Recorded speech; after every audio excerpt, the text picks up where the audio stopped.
अगर आपके मोगरा के पौधे पर फ्लावरिंग नहीं हो रही है और अच्छी कलियां भी नहीं बन रही हैं, तो आज का ये वीडियो आपके काम का होने वाला है।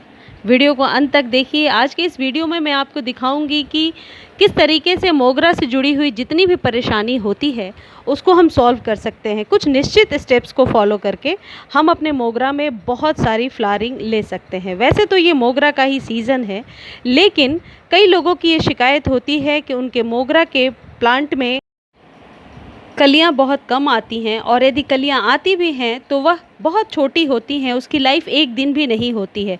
उनके फ्लावर्स में कोई खुशबू नहीं होती, चमक नहीं होती, और वह नीचे से जली हुई होती हैं।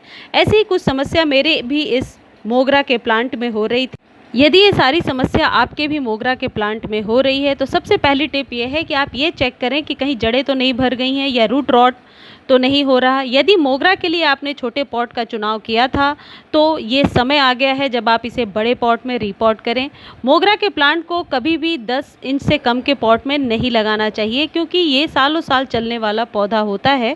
और मैं अपने इस मोगरा के प्लांट को रीपॉट करूँगी क्योंकि इसकी जड़ें बिल्कुल भर गई हैं। ये भी एक कारण हो सकता है कि कलियाँ छोटी आ रही हैं और प्लांट बिल्कुल भी लेगी हो रहा है। क्योंकि ये सीज़न है और हम खाद पानी का ख्याल रखते हैं, इसलिए कलियाँ तो बन रही हैं लेकिन उनमें कोई चमक नहीं है। फ्रेंड्स, बड़े पॉट में मैंने रीपॉट कर दिया है। ये करीब 12 इंच का पॉट है और आप देख रहे हो ऊपर से 2 से 3 इंच तक अभी मैंने खाली रखा है मिट्टी को। अभी मैं आपको दिखाऊंगी कि इसमें किस तरीके से हम खाद डालेंगे। ये सूखा हुआ बनाना पील है।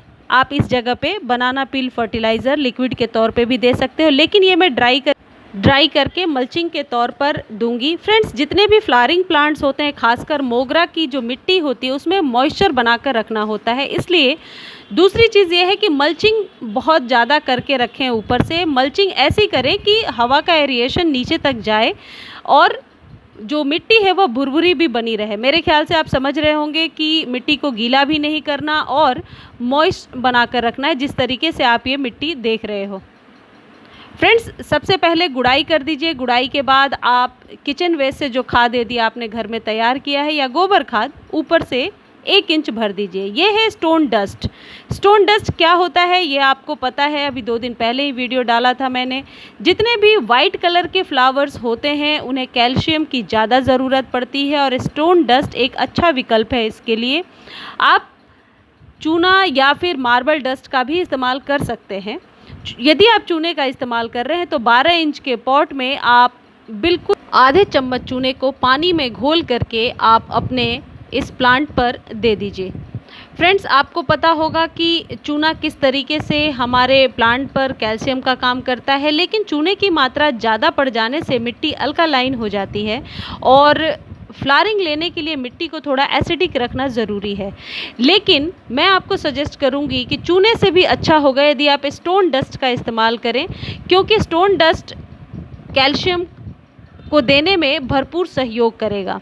इस तरीके से आप स्टोन डस्ट देने के बाद ऊपर से आप जो खाद है आपके पास, यदि गोबर खाद है तो वो, या फिर किचन वेस्ट से यदि आप खाद आपने तैयार कर रखा है, कोई भी ऑर्गेनिक इस तरीके का खाद आप ऊपर से बिछा दीजिए। मल्चिंग भी हो जाएगी और फिर आपका पौधा अब सुरक्षित हो गया और अगली फ्लावरिंग के लिए रेडी हो चुका है। अब इसे 3 महीने तक किसी भी फर्टिलाइज़र को देने की ज़रूरत नहीं है। यदि आप चावल का पानी वगैरह यूज़ करते हैं तो उसका स्प्रे कर सकते हैं। एक अच्छा पेस्टिसाइड भी है, आप मेरे चैनल पर जाकर वीडियो देख सकते हैं कि चावल का पानी किस तरीके से, या ओनियन पील जो होता है उसका लिक्विड फर्टिलाइज़र किस तरीके से कीड़े वगैरह से बचाता है। एक अच्छा पेस्टिसाइड होता है। फ्रेंड्स, देखो 10 डेज़ के बाद का ये रिज़ल्ट है और कलियाँ अच्छी बन रही हैं, बड़ी कलियाँ हो रही हैं और पौधा जो लेगी हो गया था उसमें पत्ते भी आ रहे हैं। तो ये जो फर्टिलाइज़र है, सरसों की खली, गोबर की खाद और कैल्शियम युक्त स्टोन डस्ट, ये आपके मोगरा पर बहुत ही अच्छी आपको फ्लावरिंग देगा। खुशबू इतनी आएगी कि जिस जगह पे आप रखेंगे वो जगह खुशबू से भर जाएगी। और यदि इन फूलों को आपने उचित खाना नहीं दिया तो फ्लावरिंग अपने सीज़न में फ्लावर्स ज़रूर करते हैं, बट कलियां कम बनेंगी, फूलों में कोई खुशबू नहीं होगी और फूल कुछ इस तरीके से छोटे छोटे नज़र आएंगे। जैसा कि आपको पता है मोगरा की जो फ्लावरिंग है वह टिप पर होती है, यानी कि खिल चुके मोगरा को यदि आप कट नहीं करेंगे नीचे से तो नई फ्लावरिंग लेने में आपको बहुत परेशानी होगी। इसलिए बहुत ज़रूरी है कि मोगरा के फ्लावर्स जब आ गए उसके बाद आप उसके टिप के पास से उसे कट कर दें। Thank you friends.